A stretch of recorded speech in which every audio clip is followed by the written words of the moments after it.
Queridos amigos, queridos irmãos, muita paz. Que o Jesus, o amigo de todas as horas, nos abençoe e nos conforte na sua imensa e inesgotável paz. De certa forma, poderíamos dizer que nós existimos em 3 níveis diferentes. Nós existimos, digamos assim, num nível público, ou seja, aquilo que as pessoas, que a sociedade sabe de nós. Nós existimos num nível íntimo, que é aquilo que os nossos amigos mais próximos, os nossos familiares sabem de nós. E nós vivemos num nível privado, que é aquele nível onde apenas nós sabemos sobre nós. Que são os nossos sonhos, os nossos medos, as nossas aspirações, os nossos desejos, assim por diante. E nós montamos o estudo de hoje com base nesse nível, eu comigo mesmo. A análise que nós vamos fazer dentro da proposta de autoconhecimento, porque nós já explicamos várias vezes em muitas palestras, em muitos estudos, que o autoconhecimento não só é o caminho mais seguro para nos liberarmos de todas as nossas dores, como é o único caminho.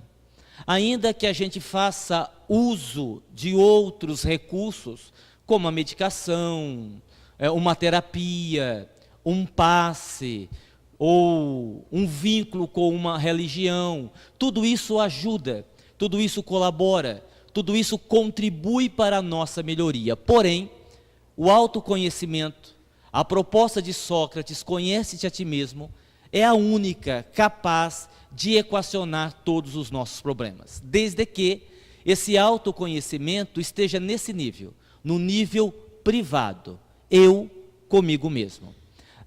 Talvez o estudo de hoje, ele não traga muitos esclarecimentos, porque nós montamos esse estudo de uma forma que nós pudéssemos trazer mais perguntas do que respostas. E essa é a ideia.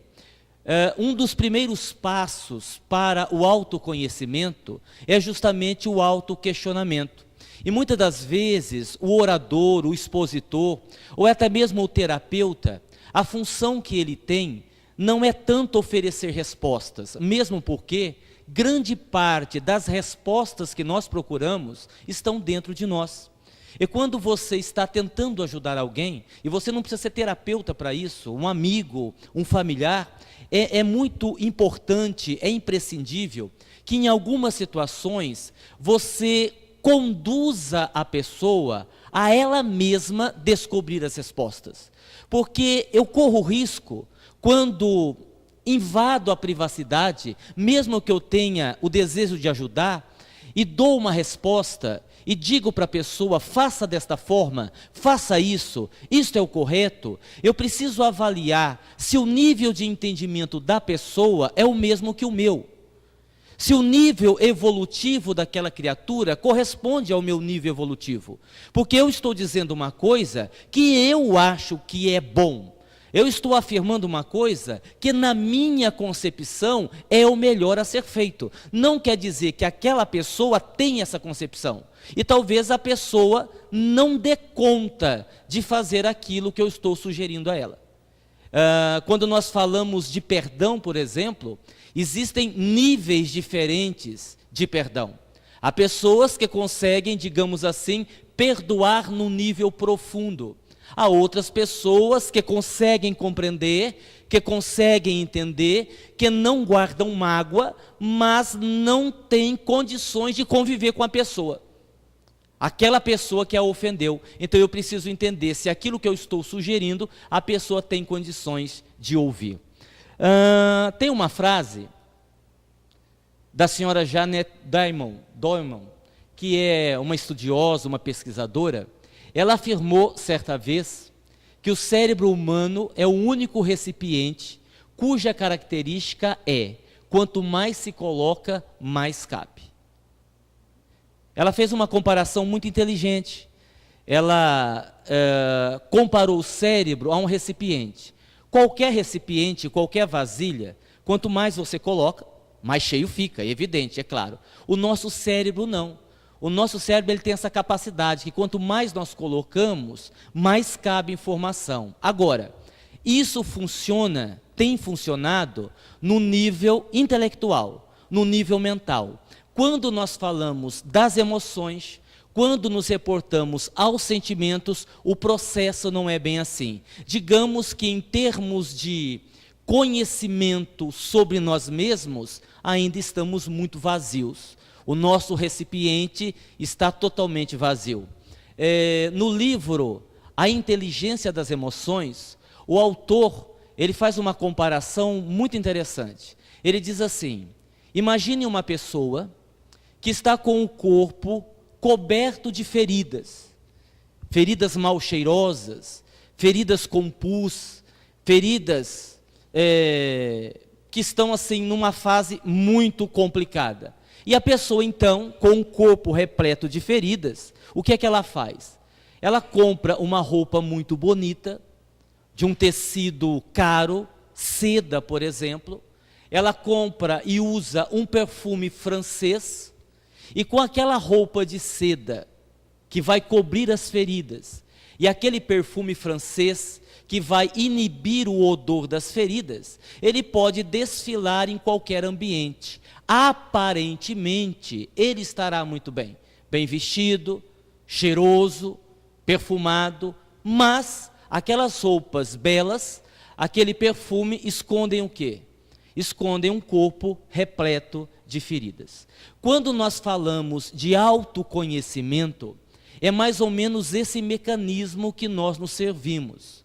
Como entrar em contato conosco mesmo é um processo doloroso, nós fazemos como essa pessoa, nos perfumamos, colocamos uma roupa bonita e fazemos de conta que está tudo bem. São os mecanismos de defesa ou as máscaras do ego.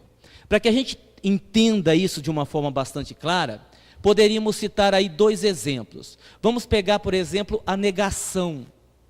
A negação é quando eu me recuso a enxergar aquilo que, na verdade, eu tenho uma dificuldade em lidar.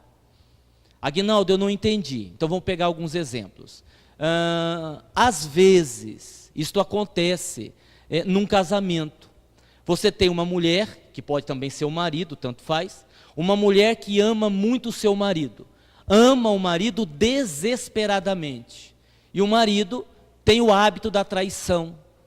E as pessoas, os amigos, vêm contar para a mulher: olha, o seu marido fez isso. E o que ela diz? Não, isso é absurdo.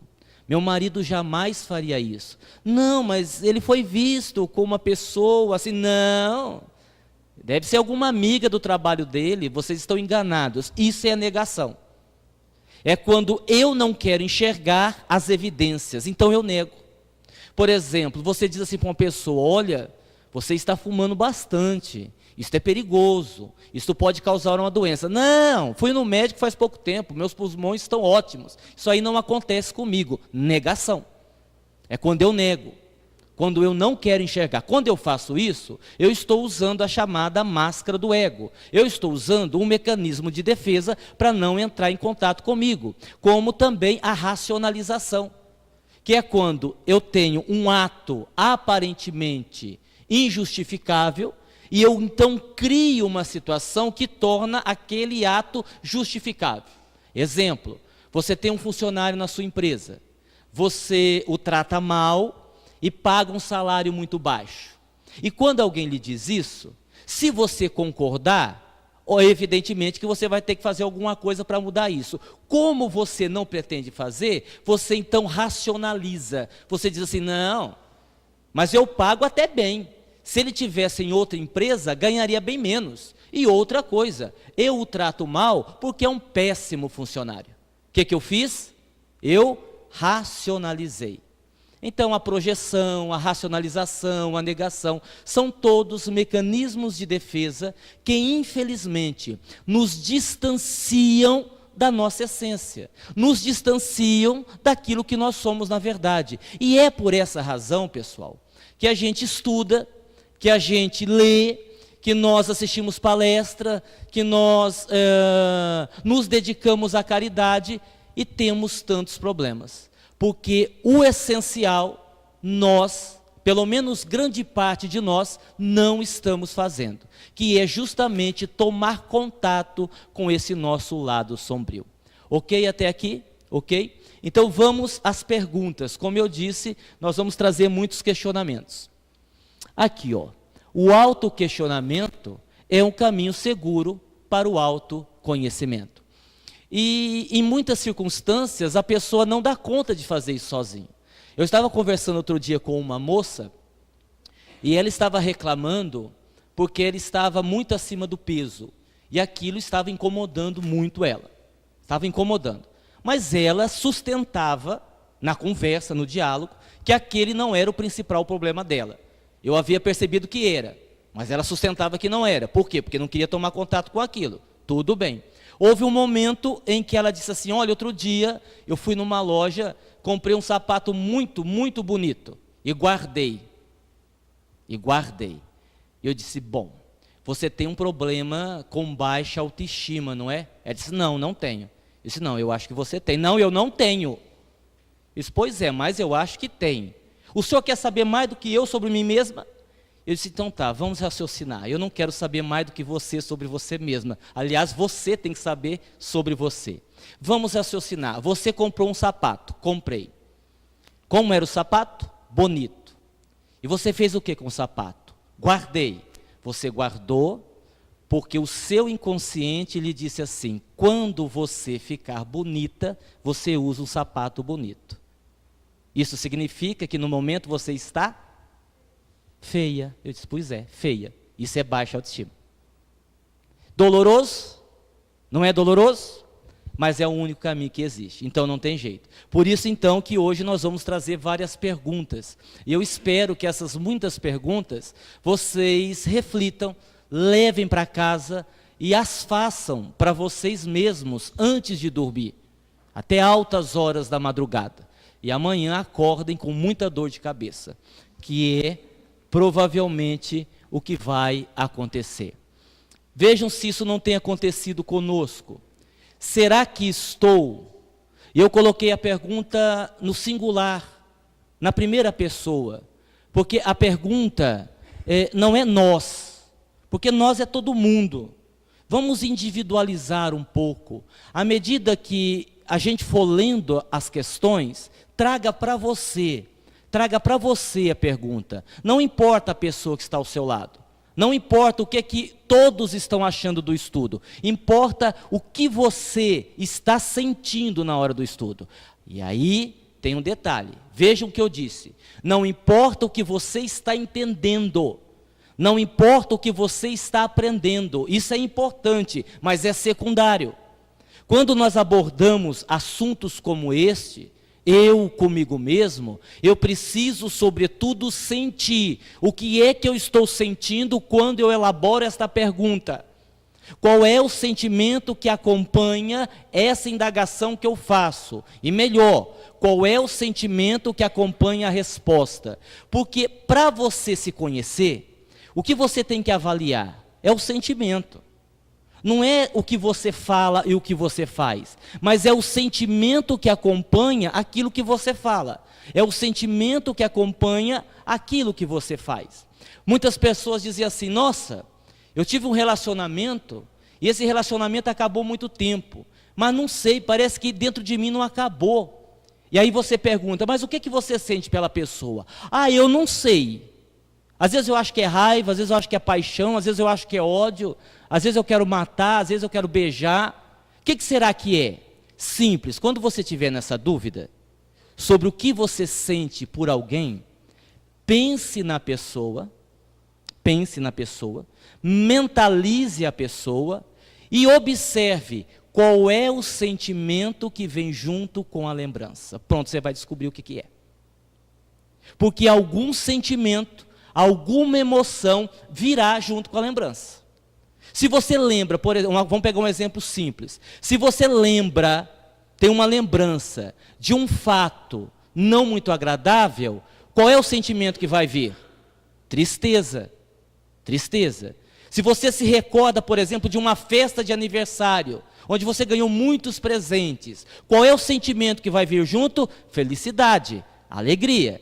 Então, se você quer identificar o que é que você está sentindo pela pessoa, comece a observar a hora que você tem a lembrança, ou, por exemplo, a hora que você encontra a pessoa. Quando você abraça a pessoa, o que é que você sentiu? Ah, senti uma energia ruim, viu? Coisa não foi boa, não. Aí você tem que ver se a coisa que não foi boa veio do outro, ou se a coisa que não foi boa veio de você, ou se veio dos dois. Porque se vem dos dois, aí sai faísca e pega fogo. É muito pior. Então vamos ler a pergunta.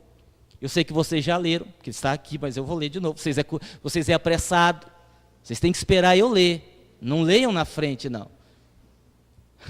Será que estou criando disfarces, máscaras, para não enfrentar minhas fragilidades? Será que ao fazer coisas boas, estou tentando compensar coisas ruins que ainda faço? Nós precisamos, pessoal, sermos, eu vou usar uma palavra forte, não me compreendam mal, mas nós precisamos ser mais inteligentes na avaliação dos nossos sentimentos. Quando você diz assim para uma pessoa, olha, meu irmão ou minha irmã, você precisa perdoar. O que normalmente a pessoa diz? Eu perdoar? Com tudo que aquele desgraçado me fez? Aquele miserável fez isso, fez aquilo, e você fala para eu perdoar? Calma. O que nós precisamos entender? Quando nós mencionamos o perdão, não tem nada a ver com o outro, porque o não perdão gera mágoa, e a mágoa não vai fazer mal para a pessoa que você não gosta, a mágoa vai fazer mal para você. Então quando a gente sugere, olhe, trabalhe o perdão, dá uma olhada aí nessa mágoa, nessa ferida que você tem dentro de você, isso não tem nada a ver com a outra pessoa. Aquela pessoa que consegue, pelo menos amenizar a raiva, pelo menos diluir um pouco o ódio, ele elimina a mágoa, e aquela mágoa deixa de fazer mal para quem? Para ele mesmo. Vocês entenderam a linha de raciocínio? Não é o outro, o problema é com você, e isso são todos os sentimentos. O problema não é com o outro, o problema é com você. Se a gente consegue ter esta habilidade, olha, não tenham dúvida, mais da metade dos nossos problemas desaparece. Certo, pessoal? Vamos lá, vamos levantar mais questionamentos. Aqui, ó algumas máscaras. Veja algumas máscaras. Uma pessoa carente, o que ela pode fazer? Tentar se mostrar forte. Forte. Para quê? Para não deixar que as pessoas percebam que ela é carente. Esse é um grande erro que nós cometemos. Nós não precisamos anunciar no rádio o nosso lado sombrio. Ninguém está dizendo que você tem que pegar um alto-falante e sair falando na rua, olha, eu tenho esse defeito, eu tenho essa imperfeição, eu sou isso, eu sou aquilo. Não. Mas pelo menos para você, diante do espelho, a hora que você está tomando banho, um momento de grande reflexão que dá para a gente fazer é no banho. Hoje não dá muito, porque você não pode gastar muita água, né? E se você for pensar em todos os seus pecados, enquanto você está tomando banho, vai vir uma fortuna de água no final do mês, você não vai ter condição de pagar. Então faça o seguinte, você enquanto a água está caindo, pense em parte das suas imperfeições. Aí você desliga para ensaboar, você continua pensando. Quem sabe, se você somar o que você tirando a roupa, deixando a água cair, ensaboando, enxugando e colocando a roupa, você consiga, né, numa dimensão maior, trabalhar todas as suas imperfeições, sem máscaras, sem máscaras. Olha, uma pessoa com complexo de inferioridade, aí ela passa o dia na academia, para tentar compensar alguma coisa. A gente tem alguns comportamentos, e nós não vamos entrar nos detalhes desses comportamentos, para não dar a impressão que nós estamos julgando. Mas a gente tem uns comportamentos, assim, no mínimo estranho, né? Cada um é livre para fazer o que quer da sua vida, para se vestir como quer, para pentear o cabelo como quer. Mas assim, tem umas pessoas que você olha e diz assim, mas será que é da Terra? Mas que tipo estranho, será que é daqui desse planeta, né? É umas coisas assim que não tem muito sentido. Em algumas circunstâncias, você tem exatamente isto. Você tem o quê? Uma máscara. Como eu tenho o complexo de inferioridade, e eu não quero aceitar, eu não quero tomar contato com isso, eu vou na contramão. Eu crio uma máscara que impede que as pessoas me vejam como eu realmente sou. Quantas pessoas, pergunta para vocês pensarem, primeira pessoa do singular, quantas pessoas conhecem de fato você? Nível público, nível íntimo, nível privado. Estou falando do nível privado. Provavelmente, nem o seu marido, nem a sua esposa conheça você tão profundamente. Por quê? Porque nós disfarçamos tão bem que nem esses conseguem descobrir o que se passa dentro de nós. O que é uma grande bobagem.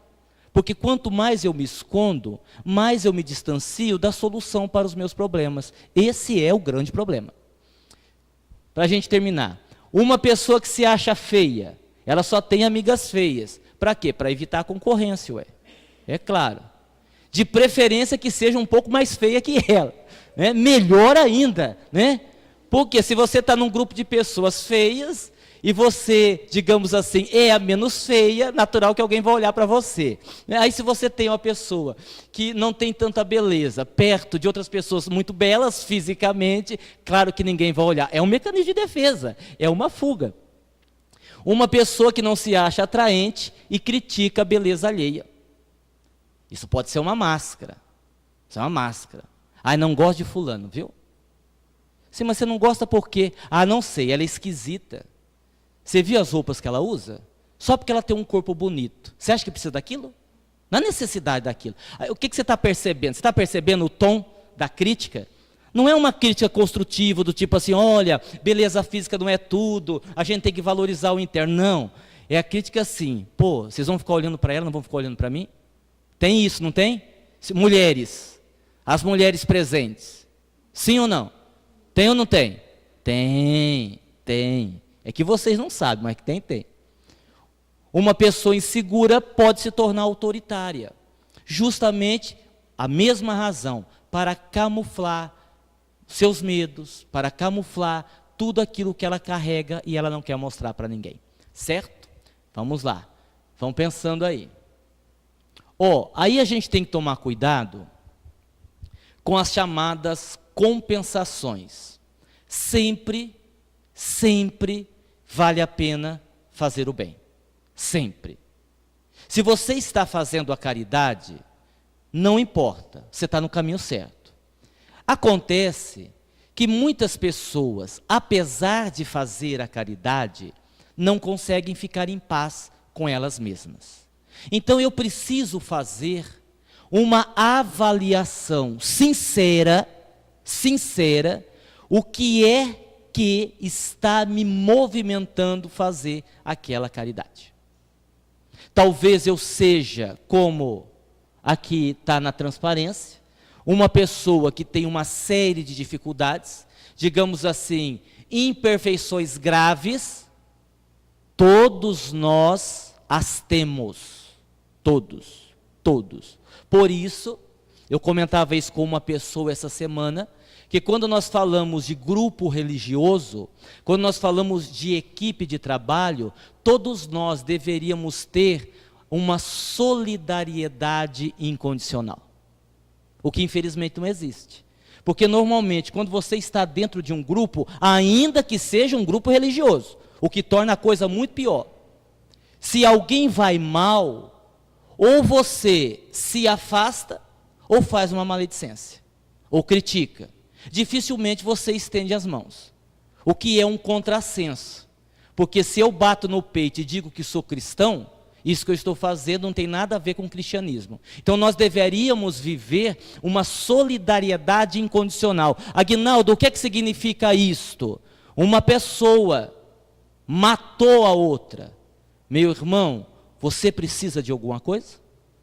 O que eu posso fazer para lhe ajudar? Mas a Aguinaldo, ela matou outra pessoa, por isso que é muito doente. E quem está doente precisa de amor, não precisa de julgamento, não precisa de condenação. Aí é que está o problema. Quem mais erra, quem mais agride, é aquele que está mais doente. E se eu sou aquele que aponta o dedo, se eu sou aquele que critica, se eu sou aquele que fala pelas costas, onde é que está a solidariedade que nós deveríamos ter uns para com os outros? E eu nem estou falando de amor, hein? Eu não estou falando de amor, eu estou falando de companheirismo. De dizer, olha, você é meu irmão, não interessa o que você fez. A sua consciência vai lhe absolver ou vai lhe julgar, isso é problema seu. Eu quero lhe dizer, se você precisar de alguma coisa, eu estou aqui para ajudá-lo. Tomara que a gente aprenda a fazer isso logo. Muito bem. Então, às vezes a pessoa, mesmo fazendo o bem, ela não fica em paz, porque no fundo ela está tentando uma compensação. Ah, mas a caridade que ela está fazendo não vale? Vale, é lógico que vale. Se não estivesse fazendo, estaria muito pior. Mas ela também precisaria se conscientizar que, além da caridade, ela teria que se esforçar para resolver as suas questões íntimas. Porque nós sabemos que a caridade nos ajuda muito, mas transmutarmos os nossos sentimentos, transmutarmos o lado sombrio num lado luminoso é essencial para a nossa paz e para a nossa felicidade. E quando eu não consigo isto, por mais que eu faça a caridade, que vai me servir muito, mas talvez não me traga paz. Talvez não me traga paz, porque é uma questão consciencial, certo? Continuando. Mais uma pergunta. Como eu disse, hoje nós trouxemos perguntas. Tenho adoecido com certa frequência. Por quê? Será que minhas enfermidades têm ligações com o meu emocional? Nós precisamos parar para fazer essas perguntas. Aí nós colocamos aqui 3 exemplos. Estamos aqui uma pessoa muito gripada. Lembro uma pessoa que eu conheço, mas eu não vou citar o nome que ela está presente. Temos uma pessoa gripada. Temos aqui uma pessoa com dificuldade para respirar e temos aqui uma pessoa com problema de pele. Sendo a pele um órgão de contato, toda dificuldade de relacionamento normalmente vai se refletir na pele. Principalmente a dificuldade de relacionamento conosco mesmo. Tá? Então eu tenho aqui gripe. Toda semana está gripado. Eu tenho aqui falta de ar e eu tenho aqui problema de pele. Essas 3 situações deveriam nos levar a fazer essas perguntas aqui. Ó. Que conflito estou evitando? Que conflito tento fingir que não existe? Isso aqui está mais ligado à questão da gripe, tá? Porque o resfriado, a gripe, não deixa de ser uma infecção no aparelho respiratório. E fugir de conflitos adoece. Adoece. Porque a pessoa diz assim, não, olha, eu nem vou discutir isso, porque é um problema. Eu teria que resolver. Mas se eu for resolver o problema, vai gerar briga, vai gerar desentendimento, vai dar uma confusão danada. Vou deixar isso para depois. Deixar para depois não resolve o conflito dentro de você. O problema é esse. Se você tem um problema com a sua esposa, se você tem um problema com o seu marido, e você precisa discutir, e você diz, não, eu não vou conversar, não vou discutir agora, eu vou deixar para depois, mais tarde a gente resolve isso, eu vou protelar essa conversa, você vai adoecer do mesmo jeito. Por quê? Porque ainda que você não traga o conflito para fora, o conflito existe dentro de você, o problema está lá. E aí, quando esse conflito vai ficando, ele pode adoecer. Então, perguntas. Que conflito estou evitando? Que conflito tento fingir que não existe? O que me faz sentir falta de ar? Estou sufocado, não aguento. Estou com uma falta de ar. Não tenho conseguido nem dormir de noite. não tenho conseguido respirar. Pode ser um problema físico, realmente. Mas você já se perguntou o que é que está te sufocando na vida? Quais os pesos extras que você está carregando? Quais as situações que você não queria viver, mas está sendo obrigado a viver? Pois talvez este sufoco nada mais seja do que simplesmente uma emoção que está adoecendo o seu físico. O que mais que eu posso perguntar? O que eu estou com dificuldade de aceitar, isso gera também essa sensação. Em relação à pele, nós poderíamos perguntar: estou me isolando demais? O que de fato está coçando dentro de mim? Não tem pessoa que está sempre com alergia? Sempre tem uma alergia, uma coceira aqui, uma coceira ali. Pois pergunte a você mesmo, o que é que está coçando dentro de mim? Porque às vezes a sua coceira no corpo físico é algo que está coçando dentro de você faz tempo e você ainda não deu conta de resolver. Às vezes você nem percebeu o que é. Porque tem isso também. Às vezes nós não percebemos o que é. Não identificamos. Por isso que a ajuda profissional, ou até mesmo religiosa, em algumas circunstâncias ela se torna necessária. Porque é muito difícil eu comigo mesmo, sozinho, conseguir identificar todos os meus problemas e quais as saídas, as portas de saída para resolver. E aí então eu me complico todo, certo? Continuando. Mais uma pergunta. Estou ansioso, não durmo bem, não consigo me desligar. Como resolver essa questão? Bom, na própria pergunta tem a resposta. O que é que o ansioso faz?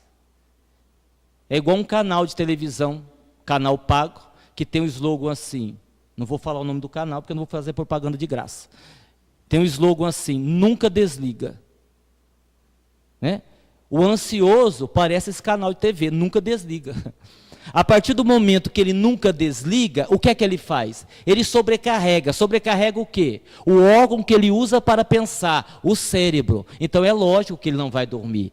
Olha, um avião, quando vai pousar, o avião voa numa altura imensa. Bom, não é bom nem entrar em detalhes nesse negócio de avião, porque eu não gosto de falar de avião, né? Mas como é que o avião pousa? Ele está voando a 500 km por hora e de repente ele para? Não, ele vai diminuindo, ele vai diminuindo. Quando o piloto diz assim: senhores passageiros, nós já iniciamos o nosso procedimento de descida. Demora mais meia hora. A pessoa que nunca viajou de avião já vai se arrumando, não, já vai descer. Não, pode ficar tranquilo, é mais meia hora. Por quê? Porque eles vão descendo, vai diminuindo a velocidade, vai diminuindo, até estar numa velocidade adequada para pousar, para que o avião toque no chão. O nosso cérebro é a mesma coisa. Eu estou a 500 km por hora, aí eu deito para dormir. O corpo está cansado, mas o cérebro como é que está? A 1000, você não vai dormir nunca. Entenderam como que é? Então eu preciso verificar isso. Todo o ansioso, a menos que tome remédio, todo o ansioso dorme mal. Todo ansioso tem sono fragmentado. Aguinaldo, como é que você sabe disso? Porque tem espelho na minha casa. E de vez em quando eu olho minhas olheiras. Mas já melhorei bastante. Aqui, para quem é ansioso, algumas receitas básicas. Entenda que o amanhã não pode ser antecipado, e esse é o grande problema. Veja se você não faz isso. Pensa comigo. Você tem um problema grave para resolver no seu trabalho profissional. Na segunda-feira, seu patrão vai conversar com você, tem até o risco de você ser demitido, tá? Aí na sexta-feira à noite, seu marido diz assim: meu bem, vamos sair, comer uma pizza? Ah, não, deixa eu quieto, não estou com cabeça para sair, não. Ah, por quê? Vamos comer uma pizza, vamos dar uma volta. Ah, não, estou muito preocupada, outra hora a gente vai. Aí ela levanta sábado de manhã, aos meninos: ô mãe, no caso se for a mulher, vamos passear com os cachorros, vamos dar uma volta com os cachorrinhos, vamos passear. Ah, não estou com paciência com isso não. Minha cabeça está fervendo, menino, deixa eu quieta. No domingo, tem lá um almoço de família, todo mundo se reúne, aí tem aquelas brigas, né? Porque todo almoço de família tem briga. Se não tiver briga, não é almoço de família, né? Aqueles almoços de família, vamos lá, não, esse domingo eu não vou. Não, mas todo mundo vai. Não, eu não quero, deixa eu quieto. E aí, veja, ainda que o problema seja grave, esta criatura perdeu a sexta, perdeu o sábado, perdeu o domingo, encheu o saco do resto da família, ficou nervosa, ficou irritada, ficou preocupada, e ela não antecipou o problema. O problema continua na segunda-feira. Então, vá viver a sexta, vá comer a sua pizza, vá passear com o seu cachorro, vá no almoço de família. Mas e o problema? Quando você levantar na segunda, você pensa nele. Mesmo porque se você pensar antes, não vai adiantar nada. Não é fácil? Ansiosos de plantão, não é fácil? Pois é. E vocês não mudam, né? Que coisa, né? Aprenda a se adaptar, porque uma das coisas que gera ansiedade é a nossa dificuldade em aceitar determinadas coisas. Aí nós entramos num outro patamar. Existem coisas que você não tem o que fazer. Existem coisas que você não tem onde mexer. Existem coisas que você pode mudar. Exemplo, marido problemático. Ah, não aguento mais meu marido. Pede o divórcio, minha filha. Pede o divórcio. Deixa ele seguir o caminho dele e siga o seu. Não estou estimulando com isso o divórcio. Eu estou aqui imaginando que você não aguenta mais, que você já está sofrendo há muito tempo, essa coisa toda. O que seria muito difícil em relação aos homens aqui de Votuporanga, que normalmente são muito bons. Agora, se você tem um filho problemático, aí já não dá. Aí já não depende de você, porque na loja de Deus eles não aceitam devolução. Já pensou que maravilha? Você chega lá com seu filho e diz, esse filho foi lá para a minha casa, mas acho que vocês erraram. Ou ele apresentou muito defeito, ainda está na garantia, eu vim devolver. Vocês me dão outro? Ó, que beleza. Seria uma maravilha. Não tem. É teu. Se veio na tua casa, é teu, te pertence, você cuida. Então tem coisas que não dá para mudar. Só que como nós somos, a maioria de nós, espíritos rebeldes, nós não queremos aceitar as coisas como elas são. E aí a gente fica ansioso, a gente fica preocupado, a gente fica irritado, falta de se adaptar. E por último, tem isso aqui que é uma frase antiga, né? E os antigos sabiam muito. Os antigos tinham uma sabedoria. Outro dia nós estávamos aqui falando de inteligência emocional. Lembram? Quando eu falei de inteligência emocional, que às vezes você tem inteligência para uma coisa e não tem para outra. Eu me lembro que o meu avô, semi-analfabeto, sabia escrever só o nome. Eu chegava cedo de manhã e dizia, eu vou, vai chover? Vai. Que hora? Depois das 3. Você podia escrever. Quem aqui, não velho, quem aqui é mais antigo, quem já morou no sítio, sabe disso. Sim? Porque esse pessoal da roça, que sempre trabalhou na roça, conhece o tempo como ninguém. Poderia trabalhar no Jornal Nacional, não erraria uma. Não erraria uma. Toda a previsão é boa. Faria com certeza. E os antigos já diziam isso. Ó.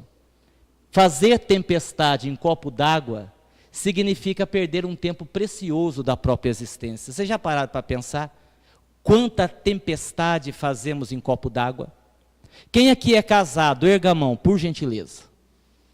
A grande maioria. Quase todo mundo. Quase todo mundo. Vocês tomam Rivotril também? Para todo mundo ser casado desse jeito? O que aconteceu? Bom, existem situações num casamento que são complicadas.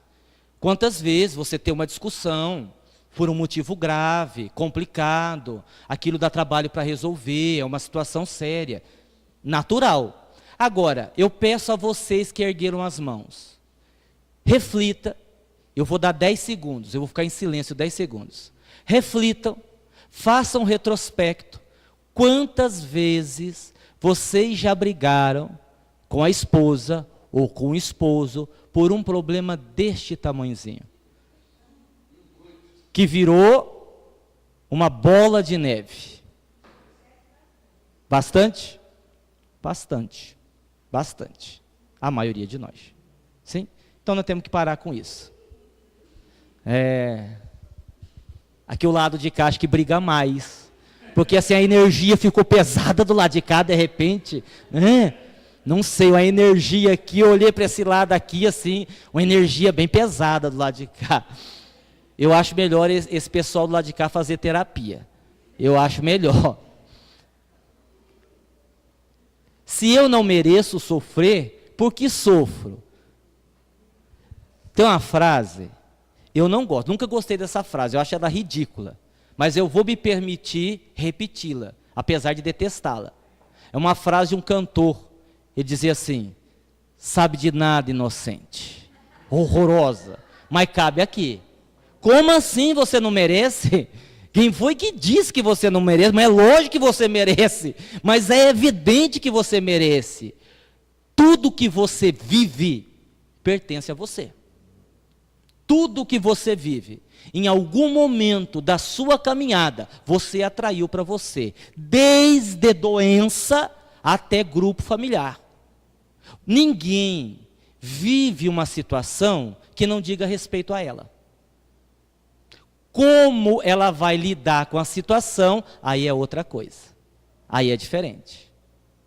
Aguinaldo, mas e quando eu não consigo resolver o problema? Bom, aí você faz o seguinte raciocínio. Dos males o menor. Tem coisa na sua vida que eu sei que você não vai conseguir resolver. Então você escolhe um caminho menos complicado. Vou dar um exemplo. Conheci uma moça e ela viveu uma dor muito grave. Até comentei isso outro dia num estudo nosso. Ela perdeu seu filho. Perdeu maneira de dizer, né? Porque a morte não existe. O seu filho morreu com 5 anos, um menino de 5 anos. E isso a perturbou de tal forma que ela pôs na cabeça que ela ia se matar. Com a ideia, olha a ideia, de se reencontrar com o filho. Porque se meu filho, é o raciocínio que ela fazia. Se o meu filho morreu e a morte não existe, ele está vivo. Se eu me matar, a morte não existe, eu continuo viva. O que vai acontecer? Vou me encontrar com ele. E como isso não vai acontecer, nós conversamos com ela um período, ela foi no psicólogo e aparentemente desistiu da ideia. Ótimo. Aí um dia desses, e o filho dela já morreu faz uns 5 meses. Um dia desses ela me procurou. Disse: Aguinaldo, queria sua opinião. Decidi fazer uma coisa. Isso o que é que foi? Decidi ter um filho. Quero engravidar. Mas eu quero engravidar o mais rápido possível. Porque o meu filho morreu muito cedo, eu deixei de viver muitas coisas com ele, eu sofri muito com ele em internações nos hospitais, então eu quero ter outro filho. O que é que você acha? Eu disse: olha, na minha opinião, eu acho que não é um bom momento. Ela disse: por quê? E eu respondi: porque me parece que você está querendo ter um filho para simplesmente repor a falta do outro filho. Você está querendo ter um filho para compensar o filho que você perdeu. Essa, então eu vou me matar. Eu disse: não, então tenha um filho. Tenha um monte de filho. Vai ter filho então. Vai ter filho. É o mal menor. Eu entendo que não era o melhor para ela, mas entre isso e se matar, vai ter filho. Aí eu falei: não, você tem uma meia dúzia, que aí você esquece definitivamente essa ideia de suicídio. Então, às vezes, a gente não resolve de uma vez. Aí, ó, isso daqui, ó, isso aqui é a vida. Na infância de muitos de vocês, que não tinha computador, não tinha rede social, não tinha internet, não é? Muita gente brincava disso aqui, ó. Como é que é o nome disso aqui? Bumerangue. Qual é a ideia do bumerangue? Você joga o bumerangue para quê? Para ele voltar para você. Assim é a vida. Assim é a vida. Se você arremessar o bumerangue e não prestar atenção, ele pode voltar e te atingir. Assim é a nossa vida. Nós fazemos coisas não muito boas e elas voltam para nós. E se nós não estivermos bem, com fé, amando, aquilo que volta pode nos derrubar. Mas essa é a ideia da vida. Então, não se iluda. Se você sofre, é porque você... Não digo que você merece. Parem de ler. Não digo que você... Eu vou montar um esquema diferente para ir subindo uma frase de cada vez, sabe? Para o pessoal parar de fazer isso. Aí, para a gente poder exemplificar isso que eu estou dizendo, aí nós colocamos... Isso aqui é relativo, tá, pessoal? Isso aqui que eu vou colocar agora não é exatamente assim, é relativo. Mas nos dá uma ideia do que é o bumerangue na vida. Ó, ontem, pode ser ontem dessa encarnação, lá atrás, da tua juventude, pode ser ontem de encarnação passada. Onde houve uso abusivo de qualquer coisa, hoje o que é que você terá? Escassez. Onde houve abuso, tem escassez. Onde houve traição, abandono, ausência de afeto, vai ter uma dificuldade em construir a família, uma dificuldade em ser amado, uma dificuldade em... Por quê? Porque uma criatura dessa não desenvolveu a energia do afeto. Então ela não tem para dar. Como ela não tem para dar, ela não encontra ninguém que queira dar para ela. Frequência vibratória. O nome disso é frequência vibratória. Onde houve arrogância e rebeldia, hoje você tem a depressão. Onde houve loucura, uso arbitrário do poder, você tem medo, ansiedade, solidão. Medo muitas vezes está ligado a isso. Nós fizemos tantas coisas pesadas, que aí você tem um medo que vira uma síndrome do pânico, e a pessoa diz, mas eu não sei porque que eu tenho medo, eu não sei do que eu tenho medo, ela não sabe mesmo. É das mortes e mortes e mortes causadas por ela. É isso que ela tem medo, dela mesma, dela mesma. E são situações dolorosas, que se a pessoa não tiver um mínimo de equilíbrio, ela acaba partindo para o suicídio. Dizem que só colhemos o que plantamos, mas eu faço tudo certo, porque eu tenho tantos problemas. Pois é, né? Interessante isso. Será que Deus tem muita gente para cuidar? Não está prestando atenção em você? Será que esse Deus, que a gente diz que é perfeito, não é tão perfeito assim? E você, uma pessoa tão boa, uma pessoa tão caridosa, uma pessoa do bem, como dizem por aí, sofrendo isso, que pecado! Isso chama-se vitimização. Vitimização é mecanismo de fuga, é quando a pessoa se coloca como vítima. Pobre de mim, tudo acontece comigo. Caiu um raio na minha casa, queimou todos os aparelhos eletrônicos, fui sair para trabalhar, furou dos dois pneus do carro. Tudo acontece comigo. Isso é vitimismo. Se você sofre, é porque você ainda tem o que resgatar. Aqui, ó, isso aqui também explica. Vida amarrada. Ah, parece que a minha vida está amarrada. Por que Deus está fazendo isso? Não é Deus, meu filho, olha aqui, ó. Vida amarrada, o que é? Ciclos que não foram fechados. Situações que você viveu, que você não foi bem, que você não foi feliz, que você não conseguiu se desligar. Ah, mas eu tenho muito medo de sofrer. Tem muita gente assim. Ah, eu já sofri muito na vida, sofri muito com homem, nunca mais quero casar. Ou seja, o que ela está fazendo? Ela não está conseguindo, ó, reeditar as emoções. O que aconteceu uma vez com você não quer dizer que vai acontecer de novo, a menos que você não mude nada. Se você mudar, não vai acontecer. Não, Aguinaldo, mas eu sofro muito, eu tenho muito sofrimento, porque abusam muito de mim. E por que abusam? Aqui, ó, dificuldade em dizer não. Toda vez que você não diz não, vão abusar de você. Estão percebendo? Ah, mas eu ando muito irritado. Aqui, ó, se você anda muito irritado, observa se você não está repetindo comportamentos. Sabe aquele comportamento que você vai repetindo, você não quer repetir, mas você é obrigado a repetir. Isso gera irritação. Isso daqui nada tem a ver com Deus e nada tem a ver com encarnação passada. É a forma equivocada que você está conduzindo a sua vida. Só isso. Meus relacionamentos nunca dão certo. Onde estou errando? Boa pergunta. Vamos observar? Vamos tentar descobrir? Pode ser isso aqui, ó. Você pode estar superdimensionando os seus defeitos, que aí você vai para baixa autoestima. Quando uma pessoa tem baixa autoestima, porque ela tem problema com o corpo dela, eu sempre digo à pessoa isso, ó, se você tem problema com o seu nariz, se você não gosta do seu nariz, lembra de uma coisa, você não é só o seu nariz. O seu nariz, que você não gosta, faz parte do seu corpo. Então, quando você olhar para o espelho, não enxergue apenas o nariz.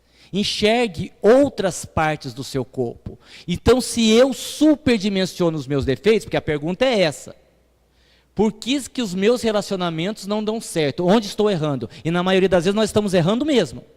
Tem nada a ver com Deus, não tem nada a ver com karma, não tem nada a ver com destino. São essas situações. Ou eu tenho vínculos energéticos com outra pessoa. Isso sim é macumba. Macumba é isso aqui. Isso é macumba. Amarração energética, né? Eu estou com Pedro, mas não amo Pedro, amo Maria. Pedro que está com a Josefina, que ama a Ana, que está com o João, que ama o Bernardo, e assim sucessivamente. Você não está conectado com a pessoa que você está. Então você tem aqui uma amarração energética. Veja aí se você não está vinculado com alguém do teu passado. Cuidado, hein? Valoriza muito a opinião alheia, essa pessoa sofre, viu? Quem valoriza demais a opinião alheia, não existe nada pior do que a pessoa dizer assim, ó, nossa, mas o que vão falar de mim? Olha que coisa horrível. Problema de quem vai falar, não é seu não. Às vezes o seu relacionamento está com prazo de validade vencido. Vocês sabiam que tem isso? Relacionamento também tem prazo de validade. Às vezes a sua relação é para durar uma encarnação inteira. Às vezes a sua relação é para durar 3 encarnações. Você vai voltar com a mesma pessoa. E às vezes a sua relação é só de 1 ano, de 2 anos, de 5 anos, é só aquilo. A relação deu o que tinha que dar. E a gente fica insistindo. Não vai dar, não vai funcionar. Gente, pelo amor de Deus, não quero divórcio aqui essa semana. Eu já estou até com medo. Eu já estou arrependido de ter montado esse estudo. Vai começar um divórcio, vamos falar que a culpa é minha. Né? Cada caso é um caso, por favor, hein? Talvez você abandonou o diálogo, talvez você abandonou o autodiálogo e talvez você terceirizou a sua felicidade, ou seja, você colocou a sua felicidade na mão da outra pessoa. Aí não vai dar certo mesmo, que você começa a cobrar e aí você vai ter problemas. O que eu fiz a Deus para sofrer tanto? Será que Deus me abandonou? Será que nasci para sofrer? Não, não. Você está sofrendo, vou repetir, porque não está sabendo conduzir a sua vida. Na maioria das vezes é isso. Nós estamos chegando já ao final.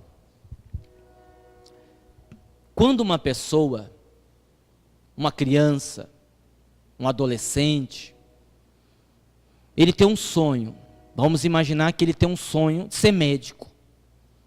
E ele estuda, termina o colegial, com muito sacrifício, vai para a faculdade, depois de muitos anos, consegue o diploma de médico, abre um consultório, e depois de tudo isso, reclama, porque não aguenta mais atender gente doente, reclama, porque tem que ir para o centro cirúrgico, fazer cirurgias complexas, reclama daquilo que ele lutou a vida inteira para conseguir. Eu não entendo por que nós reclamamos tanto dos nossos problemas. Nós somos pessoas privilegiadas.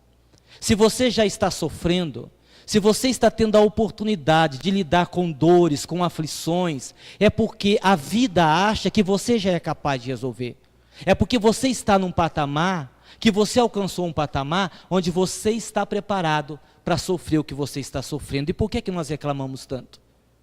Precisamos pensar sobre isso. Bem, estamos chegando ao final. Eu gostaria que vocês fizessem essas perguntas aqui para vocês mesmos. Quando sou ofendido, guardo por muito tempo mágoas? Vão respondendo aí. Na maioria das vezes, consigo perdoar a pessoa que me ofendeu? Tenho uma tendência a controlar as pessoas e a vida? Fico nervoso e mal-humorado quando as coisas não saem como eu quero? Ai, não vou mandar vocês erguer as mãos. Duvido que alguém escape dessa quadra. Duvido. E aí a gente se irrita, aí a gente vai para a ansiedade, a gente vai para a depressão. O que é isso daqui? Falta do quê? Falta do quê? Resignação, adaptação, aceitação, exatamente. Evito me olhar no espelho por não gostar de mim como sou. Sei que preciso mudar. Essa aqui também é legal, preste atenção. Sei que preciso mudar, mas como aquilo que faço me dá prazer, sempre dou um jeito de adiar a reforma íntima. Quem já se viu nessa situação? Muitos de nós, né? Eu sei que eu tenho que mudar. Ah, mas é tão gostoso fazer o que eu faço. Eu sei que eu preciso fazer regime. Pô, mas uma Coca-Cola é uma delícia. Um churrasquinho, aquela carne gordurosa. Olha, eu vou protelar isso um pouco mais. Sim ou não? Sim. E vamos nos dando mal. O que mais? No dia a dia, tem o hábito de contar pequenas mentiras? Quem conta pequenas mentiras está ensaiando para as grandes mentiras. Cuidado, cuidado. Consigo falar dos meus sentimentos? É para sentir, gente. Essas perguntas é para vocês sentirem. A relação sustenta o amor. Como estou me relacionando? Não é o amor que sustenta a relação. É a relação que sustenta o amor. É diferente, tá? Num outro momento eu explico isso. Qual o significado disso? Quando eu digo que o meu amor sustenta a minha relação, eu tenho uma tendência a acabar aquela relação. A gente tem que pensar sobre isso. O que mais? O que eu tenho feito para amenizar a dor alheia? É uma boa pergunta. Você que reclama tanto da vida, que fica doente toda hora, que está sempre mal, o que você anda mesmo fazendo para ajudar os outros, hein? O que você anda fazendo? Onde é que você está ocupando as suas mãos? Quantas notas fiscais você está cadastrando para a entidade que você trabalha? Quantas vezes esse mês você lavou o latão da sopa? Quantos pratos de comida você serviu? Quantas vezes você sacrificou uma festa para vir na instituição religiosa que você frequenta?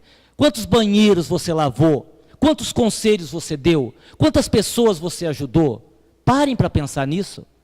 Às vezes o nosso sofrimento ele é superdimensionado. Por quê? Porque nós só sabemos olhar para o nosso umbigo.